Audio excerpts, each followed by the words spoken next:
ગીર સોમનાથના તાલાલા તાલુકાના બોરવાવ ગામમાં પંડિત દીનદયાળ ઉપાધ્યાય સસ્તા અનાજની દુકાન ચલાવતા રમાબેન ચીમનભાઈ વાઘેલા છેલ્લા ઘણા સમયથી બોરવાવ ગામના લોકોને જ અનાજ મળવું જોઈએ પૂરો માલ નથી આપતા અને લોકોને ત્રાસ આપે છે। સસ્તા અનાજની દુકાન પર આવારા તત્વોને બેસાડી ગામ લોકોને ઘણા સમયથી હેરાન કરે છે। કોઈ વ્યક્તિ સામે બોલે તો તેમને અપમાનજનક શબ્દો સાથે માથાકૂટ કરે છે।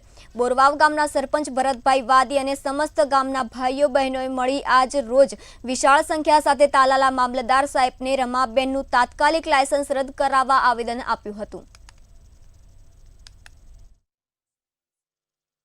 રેશનિંગની દુકાનવાળા રમાબેન ચીનાભાઈ વાઘેલા એની પાસે અત્યારે લાયસન્સ છે। લાયસન્સ રદ કરાવવા માટે ગ્રામજનો ભેગા થઈ અને મામલતદાર ઓફિસે આવેદનપત્ર આપ્યું છે, તો એનું વહેલી તકે નિવારણ આવે એવી મામલતદાર સાહેબની અરજી છે। અને એના ત્રાસથી ગામ આખું પરેશાન છે અને માલમાં પણ ગોલમાલ કરે છે અને બધાને બેનોને કોઈને જવાબ આપતી નથી કે ગામની અંદર આપણા જે ગ્રાહકો જાય એ પણ કંટાળી ગયા છે।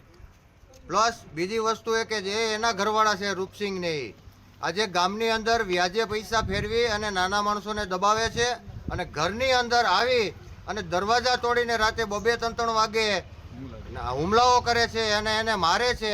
એ પોલીસ કેસ પણ થયેલા છે। આવા તો નાના મોટા ઘણા બનાવો બન્યા છે। આજે ગામ હાવ ત્રાહિમામ થઈ ગયું છે એના માટે અને એ આખો હડો એવો બનાવી નાખ્યો છે। કંટ્રોલની દુકાન નથી, એક ક્રિમિનલનો હડો હોય આવી વસ્તુ એ લોકોએ કરી નાખી છે। એટલે આજે અમે આખું ગામ ભેગું થઈ અને સર્વ સમાજના સાથે મળી અને આને મામલતદાર સાહેબશ્રીને આવેદનપત્ર આપવા આવ્યા છીએ।